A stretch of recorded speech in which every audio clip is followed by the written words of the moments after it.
नमस्कार दोस्तों। My self Rakesh Patel और मेरा चैनल है मिस्टर रॉकी भाई। आज मैं आप लोगों को श्री श्री परमहंस योगानंद योगी कथामृत के लेखक जहाँ है प्रकाश जीवन की चुनौतियों का सामना करने के लिए अंतर्दृष्टि और प्रेरणा के बारे में मैं आपको उस बारे में बताना चाहता हूँ। सबसे पहले मैं आपको इनके बारे में बताना चाहता हूँ। महर्षि परमहंस योगानंद जी। परमहंस योगानंद जी के जन्म से एक शताब्दी पश्चात उनकी मान्यता हमारे समय की परम विशिष्ट आध्यात्मिक विभूतियों में से एक के रूप में होने लगी है। उनका जीवन एक कार्य का प्रभाव निरंतर बढ़ रहा है। दशकों पहले उनके द्वारा प्रारंभ किए गए बहुत से धार्मिक एवं दार्शनिक विचार एवं विधियां अब शिक्षा, मनोविज्ञान, व्यवसाय, औषधि एवं प्रयास के अन्य क्षेत्रों में व्यक्त हो रहे हैं। इस प्रकार मानव जीवन की अधिक संपूर्ण, मानवोचित तथा आध्यात्मिक झांकी प्रस्तुत करने में व्यापक ढंग से योगदान प्रदान कर रहे हैं। यह तथ्य कि परमहंस योगानंद जी की शिक्षाओं को समझा जा रहा है और उन्हें रचनात्मक ढंग से कई अलग अलग क्षेत्रों में प्रयोग में लाया जा रहा है तथा विविध दार्शनिक एवं आध्यात्मिक आंदोलनों के प्रतिपादक भी उनका प्रयोग कर रहे हैं, न केवल उनकी शिक्षाओं की महान व्यावहारिक उपयोगिता के महत्व की ओर संकेत करता है, अपितु यह इस आवश्यकता को भी स्पष्ट करता है कि भविष्य में उनके द्वारा छोड़ी गई आध्यात्मिक संपदा को समय बीतने के साथ साथ क्षीण होने, मतलब डाइल्यूटेड, विखंडित, फ्रेगमेंटेड एवं विकृत, डिस्टॉर्टेड होने से बचाने के कुछ उपायों की आवश्यकता की ओर ध्यान आकर्षित करता है। परमहंस योगानंद जी के प्रति जानकारी देने वाले स्रोतों की बढ़ती हुई विविधता के कारण कभी कभी पाठकगण पूछते हैं कि यह निश्चित रूप से कैसे जाना जाए कि कोई प्रकाशन परमहंस जी के जीवन एवं शिक्षाओं को यथार्थ रूप में प्रस्तुत करता है। इन जिज्ञासाओं के उत्तर में हम यह स्पष्ट करना चाहेंगे कि अपनी शिक्षाओं के प्रचार हेतु तथा भावी पीढ़ियों के लिए उनकी शुद्धता एवं सत्यनिष्ठा को सुरक्षित रखने के लिए परमहंस जी ने Yogoda society self realization fellowship की स्थापना की थी। उन्होंने स्वयं उन घनिष्ठ शिष्यों को चुना एवं प्रशिक्षित किया जो कि इस समय Yogoda Satsanga society self realization fellowship प्रकाशन परिषद का नेतृत्व करते हैं और उनके प्रवचनों, लेखों और योगदा सत्संग पाठों की तैयारी एवं प्रकाशन के लिए उनको विशेष अनुदेश दिए। YSCS एंड SRF प्रकाशन परिषद के सदस्य इन अनुदेशों का पवित्र आस्था के रूप में सम्मान करते हैं, जिससे कि इन परमप्रिय जगत गुरु का विश्वजनीन संदेश अपनी मूल शक्ति एवं प्रामाणिकता में बना रहे। Yogoda Satsanga society of India self realization fellowship का नाम और उनका प्रतीक चिन्ह जैसा कि ऊपर मुद्रित है। परमहंस योगानंद जी ने अपने विश्वव्यापी आध्यात्मिक एवं लोकोपकारी कार्य को चलाने के लिए स्थापित संस्था की पहचान के लिए बनाए थे। यह आश्वासन देने के लिए कि इन वस्तुओं का निर्माण श्री श्री परमहंस योगानंद जी द्वारा स्थापित संस्था ने किया है और इसमें प्रस्तुत साहित्य उनकी शिक्षाओं को यथार्थ रूप में प्रस्तुत करता है जैसा कि वे स्वयं चाहते थे। ये नाम और चिन्ह सभी YSS और SRF पुस्तकों, ऑडियो एवं वीडियो रिकॉर्डिंग, फिल्मों और अन्य प्रकाशनों पर मुद्रित रहते हैं। जिन वर्षों में मुझे परमहंस योगानंद जी से आध्यात्मिक प्रशिक्षण प्राप्त करने का आशीर्वाद प्राप्त हुआ, मैंने देखा कि सच्चे ज्ञान की छाप दोहरी होती है। प्रथम यह कि हमारे व्यक्तित्व के प्रत्येक पहलू को सम्मिलित करती है, शरीर, मन और आत्मा। हमारे व्यक्तिगत जीवन, हमारे परिवार, समाज और संसार से हमारे संबंध, साथ ही यह इतना सरल और सीधा है कि हम भीतर में अनुभव करते हैं कि हाँ, निस्संदेह मुझे सदा इसका ज्ञान था। एक ऐसी समझ के पुनर्जागृत होने के भाव का बोध होता है जो पहले से ही भीतर में उपस्थित थी। जब हम इस गहरे स्तर पर प्रभावित होते हैं तो सत्य शीघ्र ही मार्ग मात्र दार्शनिकता से हमारी समस्याओं के सक्रिय व्यवहारिक समाधानों के रूप में बदल जाता है। ऐसे ही सत्य मेरे गुरुदेव परमहंस योगानंद जी से निरंतर सरिता के रूप में प्रवाहित होते थे। एक धर्मशास्त्र के अति सूक्ष्म विचारों या निस्सार बातों के रूप में नहीं, अपितु उस सर्वोच्च ज्ञान की व्यवहारिक अभिव्यक्तियों के रूप में जो जीवन की सभी परिस्थितियों में सफलता, स्वास्थ्य, चिरस्थायी सुख और दिव्य प्रेम प्रदान करती है। यद्यपि परमहंस योगानंद जी की शिक्षाओं के पूर्ण विस्तार और गहराई से अनेक पुस्तकें भरी पड़ी हैं, हमें इस संकलन में उनके विचारों के कुछ एक विशिष्ट रत्न प्रस्तुत करते हुए हर्ष हो रहा है, जो उनके संपूर्ण आलेखों और व्याख्यानों में दीप्यमान है। कुछ प्रभावशाली शब्दों में प्रस्तुत किए गए दुर्बोध सत्य है, जो हमारे असीम आंतरिक संसाधनों के बोध को फिर से जागृत करते हैं और जो अनिश्चितता या कठिन परिस्थितियों के समय में आश्वासन के साथ साथ हमें दिशा निर्देश उपलब्ध कराते हैं कि हमें क्या करना चाहिए। शक्ति एवं अंतर्ज्ञानात्मक बोध की इन अंतर्जात क्षमताओं को श्री परमहंस योगानंद जी ने उन व्यक्तियों में जागृत करने का प्रयास किया जिन्होंने उनके प्रशिक्षण को प्राप्त करने की जिज्ञासा की। जब हमारे व्यक्तिगत जीवन में या उनकी विश्वव्यापी सोसाइटी के कार्यों में कठिनाइयाँ आती थी, तो हम समाधान के लिए शीघ्रता से उनके पास जाते थे। अतः प्रायः ऐसा होता था कि हमें कुछ कहने का अवसर मिलने से पहले ही वे हमें बैठकर ध्यान करने का संकेत कर देते थे। उनके सानिध्य में हमारे मन शांत और ईश्वर पर केंद्रित हो जाते थे और हमारी समस्याओं से जो चंचलता एवं उलझन उत्पन्न होती थी वह पूर्णतः समाप्त हो जाती थी। यदि वे हमारे प्रश्न के उत्तर में कुछ भी नहीं कहते थे, तो भी जब हम अपने काम पर वापस लौटते तो हमारे विचार और अधिक स्पष्ट हो जाते थे और हमें यह पता चल जाता था कि हमारे भीतर किसी ने आगे बढ़ने के सही मार्ग को जान लिया है। परमहंस जी ने हमें उन सिद्धांतों में एक ठोस आधार दिया जिनकी हमें अपने विचारों एवं कार्यकलापों का ज्ञान, साहस और विश्वास के साथ मार्गदर्शन करने के लिए आवश्यकता होती थी, परंतु वे हमारे लिए हमारी चिंतन की प्रक्रिया नहीं करते थे। वे इस पर बल देते कि हम ईश्वर के साथ उनके अंतर संपर्क को गहरा करके अपने विवेक का विकास स्वयं करें, ताकि हम स्वयं भी किसी विशेष परिस्थिति में कार्य के सर्वोत्तम मार्ग को समझ सकें। मेरी यह आपसे आशा है कि प्रत्येक पाठक को परमहंस योगानंद जी के वचनों के उदाहरण से अपने जीवन की चुनौतियों में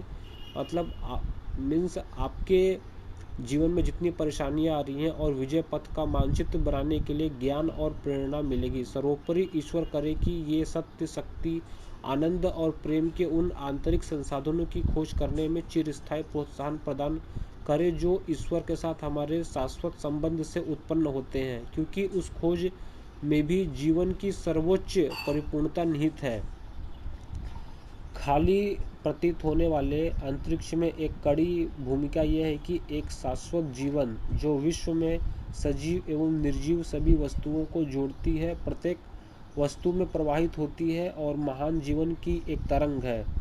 यह महर्षि परमहंस योगानंद जी कहते हैं, जैसे कि हमारी विश्व सभ्यता 21वीं शताब्दी में प्रवेश करती है और हमारे आशावाद का सबसे महान कारण है कि जीवन के आधारभूत एकत्व की उभरती मान्यता मानवता की उच्चतम आध्यात्मिक परंपराओं ने शताब्दियों से सिखाया है कि हमारे जीवन एक सार्वभौमिक अखंडता के अभिन्न अंश है। आज भौतिक वैज्ञानिक एवं नए दिव्य दृष्टा भी उनके साथ सम्मिलित हो रहे हैं, जो यह उद्घोषणा कर रहे हैं कि एकत्व की एक डोरी सुदूरतम आकाशगंगाओं को हमारे शरीर की लघुतम कोशिकाओं से जोड़ती है और जैसे ही उनके अन्वेषण जीव विज्ञान, औषधि विज्ञान, मनोविज्ञान, पर्यावरण विज्ञान और अन्य क्षेत्रों के साथ सम्मिलित होना प्रारंभ करते हैं, हम स्वयं को मानव के ज्ञान की क्रांति के के तट पर तैयार हुए पाते हैं। एकत्व और सामंजस्य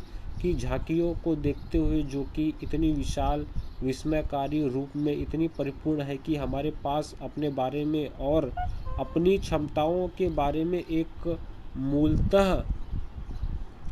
मूलतः भिन्न पक्ष ही शेष बचता है। आज हमारा संसार जिन गंभीर चुनौतियों का सामना कर रहा है उनके होते हुए भी यह नई दृष्टि पुनः आश्वासन के गहरे भाव को प्रस्तुत करती है। हम यह देखने लगे कि हम किसी संयोगजन्य अव्यवस्थित विश्व के असहाय शिकार नहीं हैं। शरीर और मन के रोग, उतनी ही चिंतित करने वाली असुविधाएं जो हमारे परिवार, समाज और आर्थिक स्थिरता को प्रभावित करती है, स्वयं पृथ्वी के लिए पर्यावरणीय खतरा भी है। यह सभी ब्रह्मांड के लिए आवश्यक सामंजस्य और एकता के साथ मेल की कमी से उत्पन्न होते हैं, चाहे वे व्यक्तिगत हो, सामाजिक, राष्ट्रीय एवं ग्रहों के स्तर पर हो, या अपने जीवन के इस ब्रह्मांडीय सामंजस्य के साथ साथ जोड़ना सीखकर हमें अपने कल्याण की किसी भी चुनौती का सफलतापूर्वक सामना कर सकते हैं। हमारे युग में इस भलाई को पाने के अभूतपूर्व सिद्धांत और विधियां प्राप्त की है। औषधि विज्ञान, मनोविज्ञान और बहुत से नव विकसित पराभौतिक दृष्टिकोण सभी अपनी विशिष्ट दृष्टियों से समाधानों को प्रस्तुत करते हैं, परंतु इसके परिणामस्वरूप सूचना की बौछार, जिसमें बहुत सी प्रतीयमान रूप से विरोधाभासी हैं, प्रायः हमें एक निरंतरता अर्थात एक ऐसी पद्धति है जो हमारे प्रयासों को अपनी तथा दूसरों की सहायता करने के लिए केंद्र बिंदु प्रदान करती है, समझने में असमर्थता रखती है कि हम स्वयं को किसी बड़े परिप्रेक्ष्य अर्थात हमारे युग की अत्यधिक विशिष्टता के फलस्वरूप प्राप्त हुए आंशिक विचारों को संतुलित करने एवं उनसे ऊपर उठने की किसी विधि के लिए लालायित पाते हैं।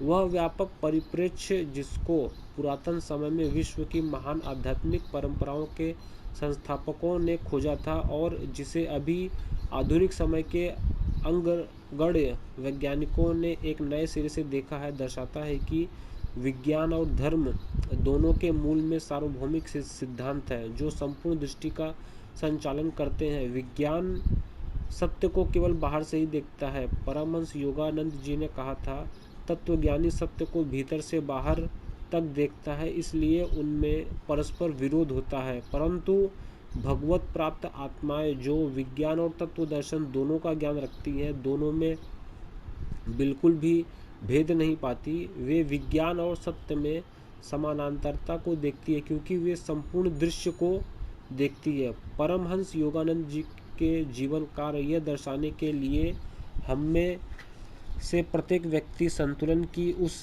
बौद्धिक संभावना की संकल्पना को प्रत्यक्ष व्यक्तिगत अनुभव में कैसे बदल सकता है जो हमारे दैनिक जीवन में लागू होता है। एक जगत गुरु जो ध्यान योग के प्राचीन विज्ञान को सन 1920 में पश्चिमी देशों में लाए और उन्होंने पूर्व और पश्चिम को आध्यात्मिक समझ की चिरस्थायी डोरी में बांधने के लिए और दूसरों को शांति, प्रेम और आनंद के अनंत संसाधनों को जो प्रत्येक व्यक्ति के भीतर विद्यमान है अनुभव करने में सहायता करने के लिए अपना जीवन समर्पित किया है। जहाँ है प्रकाश उनकी शिक्षाओं का एक लघु नमूना है। इसके अंतर्विषयों का नानाविध रसास्वादन उन स्रोतों की बृहद श्रृंखला को दर्शाता है जहाँ से इनको लिया गया है। कुछ पद्यांश सार्वजनिक प्रवचनों या कक्षाओं से लिए गए हैं, अन्य भक्तों और मित्रों के छोटे समूहों के साथ अनौपचारिकता वार्ताओं से लिए गए हैं। अनुपूरक संकलनों का चुनाव उनके लेखों से किया गया है और इस पुस्तक में इस सिद्धांतों की विस्तृत परिचर्चा की गई है जो परमहंस योगानंद जी के दार्शनिक सिद्धांतों और आध्यात्मिक आदर्शों से अनभिज्ञ हैं।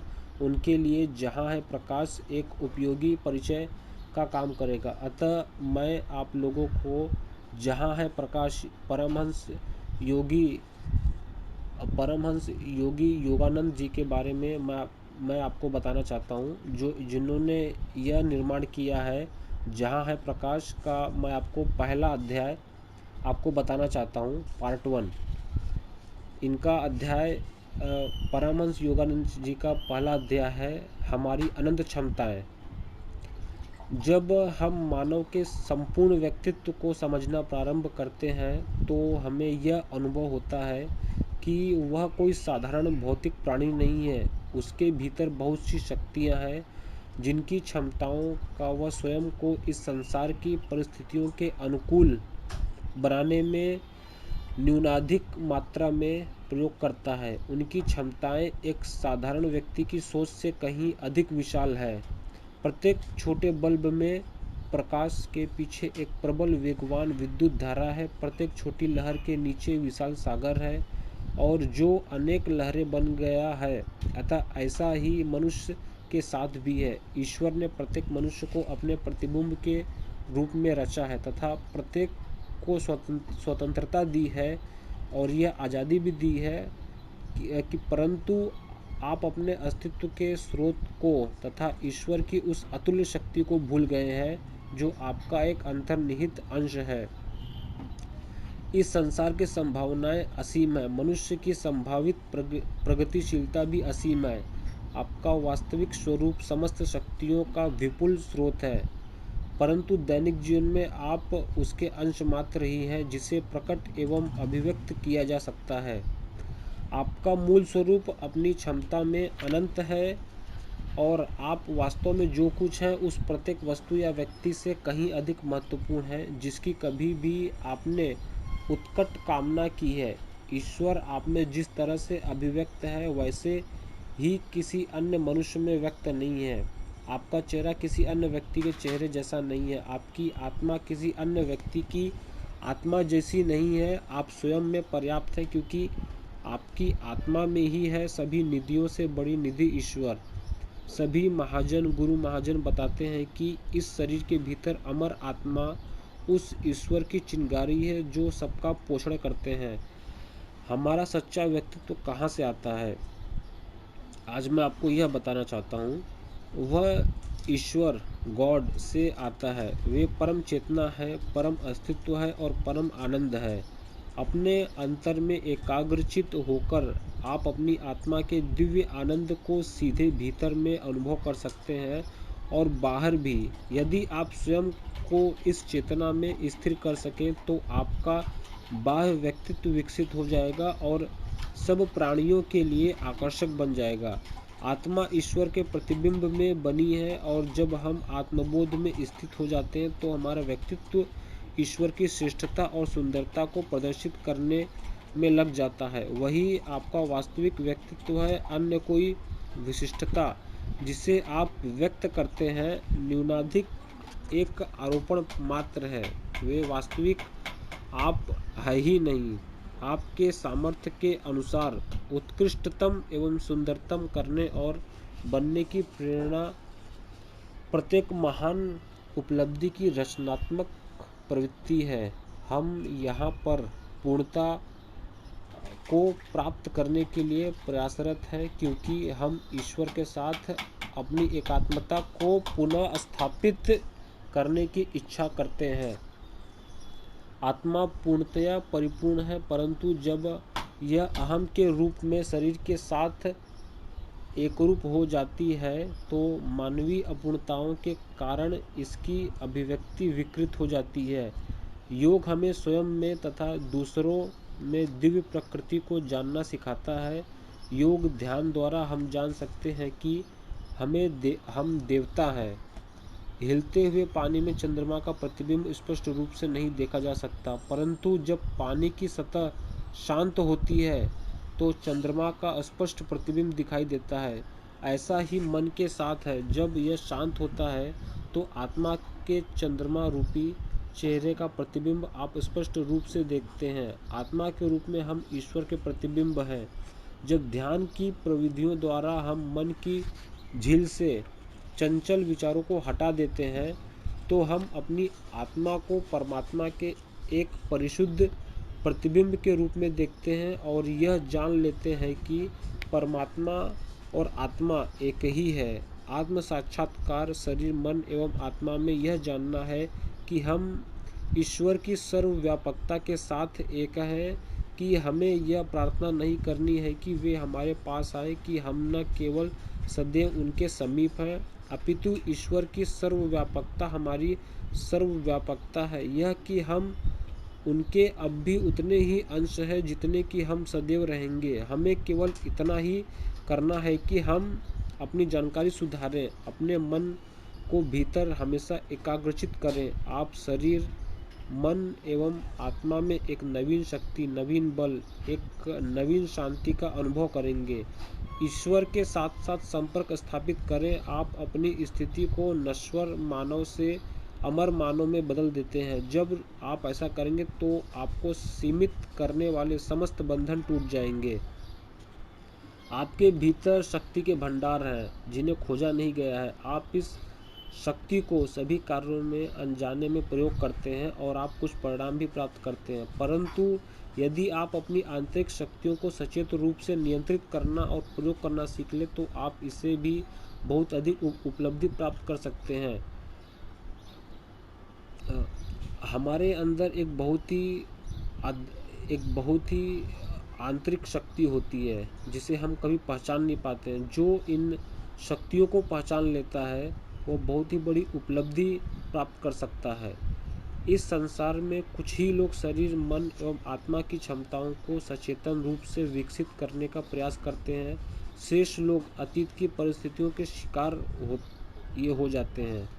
वे पिछली बुरी आदतों द्वारा बाध्य होकर चलते जाते हैं। उनके प्रभाव में वे असहाय रूप से केवल यह स्मरण रखते हुए नीचे गिरते रहते हैं कि मैं अधीर व्यक्ति हूँ, या मैं कमज़ोर हूँ, या मैं व्यापी हूँ, या मैं कमज़ोर हूँ, या मैं पापी हूँ इत्यादि। यह हम में से प्रत्येक पर निर्भर है कि हम अपने बंधनों को ज्ञान की तलवार से काट फेंके या इनसे बंधे रहें। जीवन की भ्रांतियों में से एक है असहाय होकर जीते रहना। जब आप कहते हैं इससे कोई लाभ नहीं, तब वैसा ही हो जाता है। यह सोचना कि आप अपनी इच्छा अनुसार बदल नहीं सकते, यह एक भ्रम है। हमारे छोटे से मन ईश्वर के सर्वशक्तिमान मन के अंश है। हमारी चेतना की लहर के नीचे उनकी चेतना का एक अनंत सागर है। क्योंकि लहर यह भूल जाती है कि वह सागर का अंश है, इसलिए वह सागर की शक्ति से अलग पड़ जाती है। परिणाम स्वरूप हमारे मन परीक्षणों तथा भौतिक सीमाओं द्वारा दुर्बल हो गए हैं। मन ने अपना कार्य करना बंद कर दिया है। हम कभी भी अपने मन से कभी नहीं सोचते हैं। यदि आप इस पर थोपी गई सीमाएं हटा दें तो आप यह देखकर आश्चर्यचकित हो जाएंगे कि यह कितना कुछ कर सकता है। अपनी क्षमताओं को इस कहावत के अनुसार सीमित क्यों करते हो? आप अपनी सामर्थ्य से अधिक करने का प्रयास न करो। मेरा मत है कि आपको अपनी क्षमता से अधिक का दायित्व लेना चाहिए और फिर उसे पूरा भी करना चाहिए। मन एक लचीले फीते की तरह है। जितना अधिक आप इसे खींचते हैं उतना अधिक यह खिंच जाता है, और हमारा मन रूपी लचीला फीता कभी भी टूटेगा नहीं, क्योंकि इसे हम जैसा बनाएंगे यह वैसा बनते जाता है। प्रत्येक बार जब आप सीमितताओं को अनुभव करें तो अपनी आंखें बंद कर लें और स्वयं से कहें, मैं अनंत हूँ। आप देखेंगे कि आप में कितनी शक्ति है। जब आप मुझसे कहते हैं कि आप यह कार्य अथवा वह कार्य नहीं कर सकते तो मैं इस पर विश्वास नहीं करता। आप जो भी कार्य करने का निश्चय कर ले उसे कर सकते हैं। हमारे अंदर यह ईश्वर ने असीम शक्ति भरे हैं कि जिस कार्य को अगर हम सोच लें तो उस कार्य को बिना पूरा किए हम कभी हटते नहीं हैं। ईश्वर प्रत्येक वस्तु का योगफल है और उनका प्रतिबिंब आपके भीतर है। वे कोई भी कार्य कर सकते हैं और वैसे ही आप भी कर सकते हैं। यदि उनकी अपार प्रकृति के साथ आप अपना तादात्म्य स्थापित करना सीख लें तो स्वयं को एक दुर्बल नश्वर जीव न समझें। आपके मस्तिष्क में ऊर्जा के आश्चर्यजनक भंडार छिपे हुए हैं। 1 ग्राम मांस में शिकागो के पूरे शहर को चलाने के लिए 2 दिन तक ऊर्जा पूर्ति कर सकने का सामर्थ्य है, और आप कहते हैं कि आप थक गए हैं। ईश्वर ने हमें ठोस पदार्थ में बंद शक्ति के देवदूत के रूप में बनाया था, अर्थात मांस के भौतिक बल्ब में चमकती जीवन शक्ति की धाराएं हैं, परंतु हम अब बल्ब की दुर्बलताओं और क्षणभंगुरता पर एकाग्रचित हो रहे हैं और परिवर्तनशील शरीर में शाश्वत ऊर्जा के अनश्वर अविनाशी गुणों को अनुभव करने की विधि भी भूल गए हैं। जब यह जानते हुए कि आप शरीर या मन नहीं है, आप इस संसार की चेतना से परे चले जाते हैं और फिर भी अपने अस्तित्व का बोध पहले से कहीं अधिक रखते हैं। यह वही दिव्य चेतना है जो आप है। आप वह है जिसका आधार पाकर विश्व की प्रत्येक वस्तु टिकी है। आप सभी देवता हैं। यदि आप केवल इसे जानते हैं, आपकी चेतना की लहर के पीछे ईश्वर की उपस्थिति का सागर है। आपको अपने भीतर देखना चाहिए। दुर्बलताओं से युक्त भौतिक शरीर की छोटी सी लहर पर एकाग्र न हो, उसके भीतर देखें। जब आप अपनी चेतना को भौतिक शरीर एवं उसके अनुभवों से ऊपर उठा लेते हैं, तो आप अपनी चेतना का वह क्षेत्र महान उल्लास एवं आनंद से परिपूर्ण पाएंगे जो तारों को प्रकाशित करता है और हवाओं तथा तूफानों को शक्ति प्रदान करता है। ईश्वर ही हमारे सभी आनंदों और प्रकृति में सभी अभिव्यक्तियों के स्रोत हैं। अज्ञानता के अंधकार से स्वयं को जगाएं और अपनी माया की निद्रा से अपनी आंखें मूंद रखी है। जागे, अपने आप को जगाओ, अपनी आंखें खोलें और आप ईश्वर की महिमा के दर्शन करेंगे। ईश्वर के प्रकाश का विशाल दृश्य जो सभी वस्तुओं पर छाया हुआ है, मैं आपको दिव्य यथार्थवादी बनने को कर रहा हूँ और आप ईश्वर में सभी प्रश्नों के उत्तर पा लेंगे। मेरी प्रतिज्ञापन ये है कि मैं शाश्वत प्रकाश में निमग्न हूँ। यह मेरे अस्तित्व के प्रत्येक कण में व्याप्त है और मैं उस प्रकाश में रहता हूँ। परम ब्रह्म मुझे भीतर एवं बाहर से सराबोर करते हैं।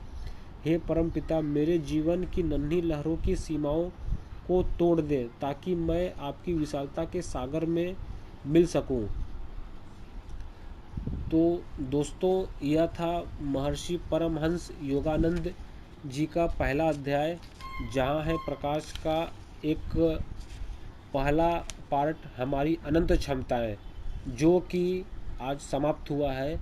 मैं आपको अभी इसके बाद ये महर्षि परमहंस योगानंद जी का सेकंड पार्ट आपको दूसरे वीडियो में सुनाऊंगा। तब तक के लिए नमस्कार। आपका दिन शुभ रहे।